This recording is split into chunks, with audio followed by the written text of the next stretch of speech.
Hello, everyone. This is a quick demo video of an agent that I'm working on. The agent uses LangGraph with the GitHub API and uses Azure OpenAI for the LLM, specifically the GPT-5 models.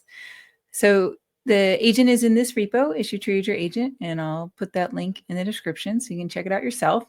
Now, this is a issue Triager agent.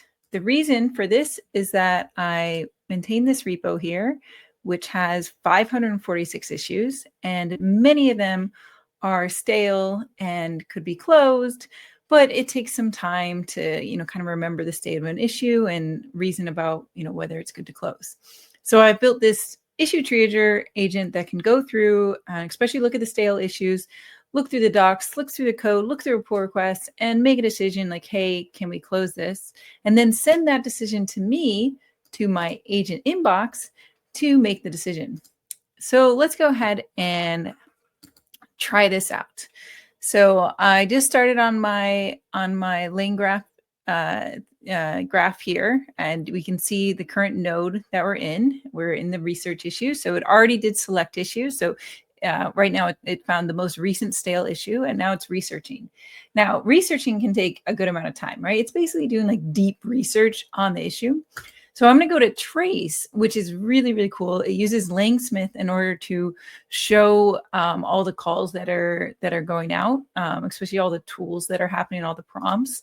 So we can look at the initial prompt and see like, okay, you're researching a stale issue. Here's all the issue information. Here's all like the comments, and then also we send it to the model and say like, okay, with all that information, here's all the tools that you have available. So you can search issues, you can search code, pull requests, you can get a pull request, you can get an issue by ID, you can fetch a whole file, you can list all the files in the repo. So these are all the tools that I wrote using the GitHub API that have been the most helpful for triaging issues. And these all mimic things that I would do myself, right? So we can, go ahead and look at the tools and see, oh, okay, so it's searching issues to see for related errors, and it actually got a bunch of results because that's a common error. It's searching the code for just the file main.py. It's doing lots of things. So this one searched the code, it looked at the files, it searched the pull requests. And then finally, once it thinks it has enough information, it comes up with a research summary and says, okay, so these are the facts. These are the issues, all the related issues. This is the relevant code and files. These are the reasons why we might want to close. These are the reasons why we might not want to close. Here's some open questions.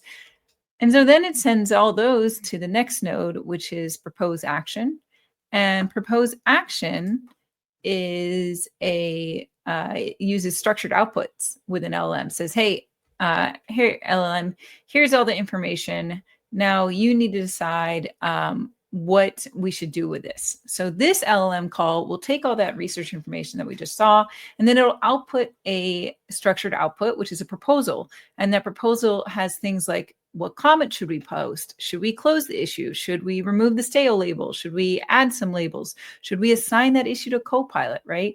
And we also have rationale for each of these things too, because I think it's really helpful to always have rationale for anything that an agent decides to do. So then if we go back to the interact tab, we can see that an interrupt has happened, because the next stage is that proposal has been sent basically to the human. It triggers a human interrupt that says, hey, a human needs to look at this proposal. So that gets sent to my agent inbox. So I go over here and I see there's a new item in my inbox.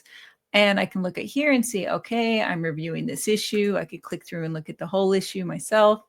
I can see the proposed actions from the agent. So it says, yes, we should close it. This is why. And here's the comment.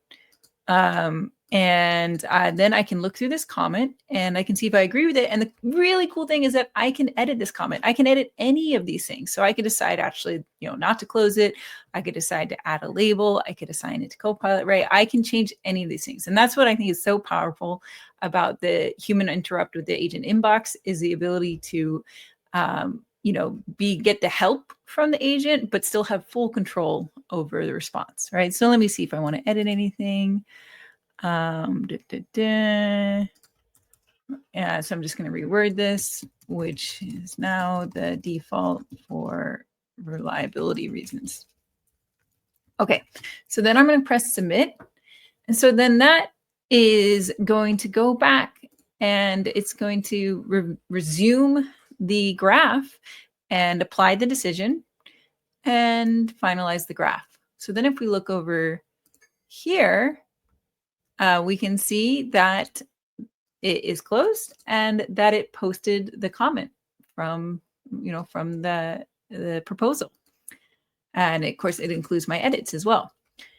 So that's the agent. It's legitimately helpful. I have been using it to close stale issues for the last week.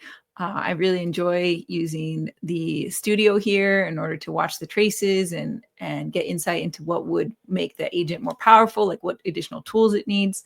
I love using the AgentInbox to review it, and it's really helpful. So if you're interested in it, I will post the link to the repo, and you can go ahead and look through all the code and see how it's built and see if a similar agent would be helpful for you.